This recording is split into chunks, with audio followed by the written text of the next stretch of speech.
అందరికీ praise the lord. మనము దేవుని ఎందుకు స్తుతించాలి తెలుసుకుందామా? సృష్టించబడిన మనమందరము మన సృష్టికర్త అయిన దేవుని స్తుతించాలి. మనము మేలులు పొందుతున్నప్పుడు ఆయన కృతజ్ఞతస్తులు చెల్లించాలి. ఎటు రీతిగా అంటే, మీరు ఎక్కడికైనా బయటికి వెళ్ళినప్పుడు ఒక గ్లాస్ వాటర్ కోసం ఎవరైనా అడిగినప్పుడు మీ నోటి నుంచి వచ్చే మాట థ్యాంక్స్. అదే విధముగా మనం ఈ పీల్చున్న గాలి, నడుస్తున్న భూమి, తాగుతున్న నీరు, ఇటువంటివన్నీ కూడా మనకు కలగజేశారు దేవుడు. అటువంటి రీతిలో మనం ఆయనకి కృతజ్ఞతాస్తుతులు ఎందుకు చెల్లించకూడదు? మీరు ఎవరింటికైనా సహాయం చేసి వారి దగ్గర నుంచి థ్యాంక్స్ అన్న మాట రాకపోతే, ఇంత చేశాను ఒక్క థ్యాంక్స్ అనేది రాలేదు అన్నది మీరు ఎంత బాధపడతారో ఒకసారి ఆలోచించండి. మీ జీవితంలో కూడా ఒకసారి జరిగే ఉంటుంది కదా.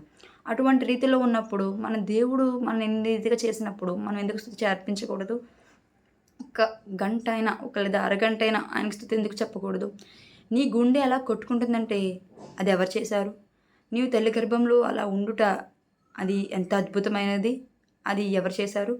అట్టి రీతిగా మనం ఈరోజు ఇలా సజీవుల లెక్కలో ఉన్నాము అంటే దేవుడిచ్చిన మన కృప, దేవుడిచ్చిన కాపుదల. అటువంటి రీతిలో మనం ఉన్నప్పుడు ఆయనకి స్తుతి తప్పక చేయాలి.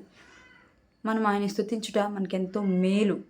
ఆయన మన పట్ల చేసే కృపా కనికరములు ఎప్పుడు మనల్ని ఎప్పుడూ తోడుగా ఉంటాయి. కాబట్టి మీ జీవితంలో మీరు స్తుతి అర్పించండి. మీకు స్తుతి అర్పించే టైం ఈ బిజీ షెడ్యూల్లో లేనట్లయితే చాలానే ఉన్నాయి యూట్యూబ్లో స్తుతులు చెల్లించుట. మీ సాంగ్స్ వినే టైంలోనైనా సరే ఆ స్తుతులు మీరు వినొచ్చు.